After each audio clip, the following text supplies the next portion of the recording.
আসসালামু আলাইকুম। আপনাদের সবাইকে স্বাগতম জানাচ্ছি কাঁচা আমের আরো একটি রেসিপি দেখার জন্য।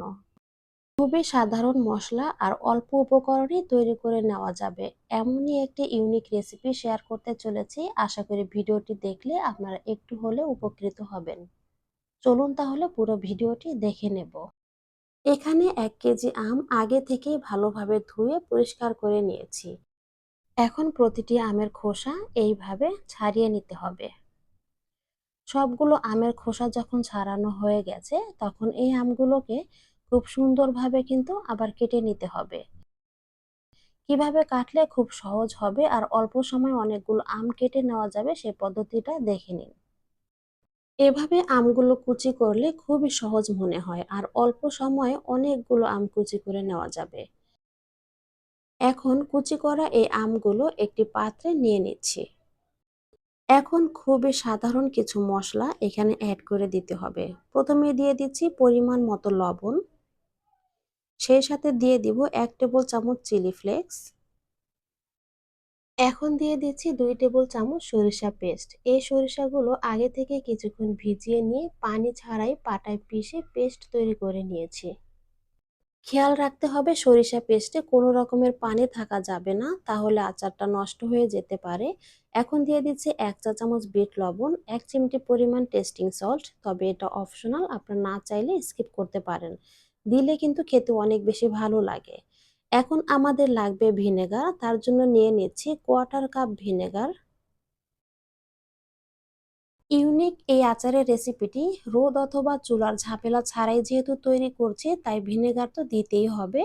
এখন দিয়ে দিচ্ছি পরিমাণ মতো চিনি। আপনি কতটুকু টক ঝাল মিষ্টি রাখতে চান সেই বুঝে চিনি অ্যাড করে দিতে পারেন। ইউনিক এই আচারের রেসিপিটির টেস্ট নির্ভর করবে আপনার রুচির উপরে। আপনি কি পরিমাণে টক মিষ্টি ঝালটা খেতে চাইবেন সেই বুঝে সকল মশলাগুলো অ্যাড করে দিবেন। এরপরে এই আমগুলো 5 থেকে 10 মিনিটের মতো একটানা মেরিনেট করতে থাকতে হবে। কিছুক্ষণ মেরিনেট করে নেওয়ার পরে আম থেকে প্রচুর পরিমাণে জুস বেরিয়ে আসবে। ভয় পাওয়ার কোনো কারণ নেই, তবুও কিন্তু আমরা মেরিনেট করতে থাকবো। এখন জুসের পরিমাণটা অনেক বেশি, অর্ধেকটা আম আর অর্ধেকটা জুস এমনটাই হয়েছে। এবার কিন্তু মেরিনেট করাটা বন্ধ করা যেতে পারে। এখন এই আমগুলো কিভাবে সংরক্ষণ করবেন সেটা বলে দিচ্ছি। যে পাত্রে আমগুলো সংরক্ষণ করবেন সেই পাত্রটা খুবই ভালোভাবে ধুয়ে এরকম রোদে শুকিয়ে নিতে হবে। যখন পুরোটা পাত্রই ভালোভাবে শুকিয়ে যাবে তখন রোদের দিকে মুখ করে আবারও কিছুক্ষণ সময় নিয়ে শুকিয়ে নেব। পুরোপুরি শুকিয়ে যাওয়ার পরে এই পাত্রটা অবশ্যই ঠান্ডা হওয়ার পরে তারপরে আচার সংরক্ষণ করার উপযুক্ত হবে। গরম পাত্রে আচার রাখলে ঘেমে গিয়ে পানির সৃষ্টি হবে আর সেই পানি সহ আচারটা দীর্ঘদিন সংরক্ষণ করা যাবে না, তাতে করে কিন্তু আচার নষ্ট হয়ে যাবে। আজকের এই রেসিপিটি কোনো ধরনের আচার নয় কিন্তু, এটা হচ্ছে আম ভর্তা। আম ভর্তার সংরক্ষণ পদ্ধতি। কিভাবে আম ভর্তা করে সারা বছর সংরক্ষণ করে যখন খুশি তখন খেতে পারবেন সেই প্রসেসটাই আমি দেখিয়ে দিচ্ছি। আমগুলো রাখার পরে উপর থেকে এরকম আমের জুসগুলো দিয়ে আমগুলোকে ডুবিয়ে রাখতে হবে।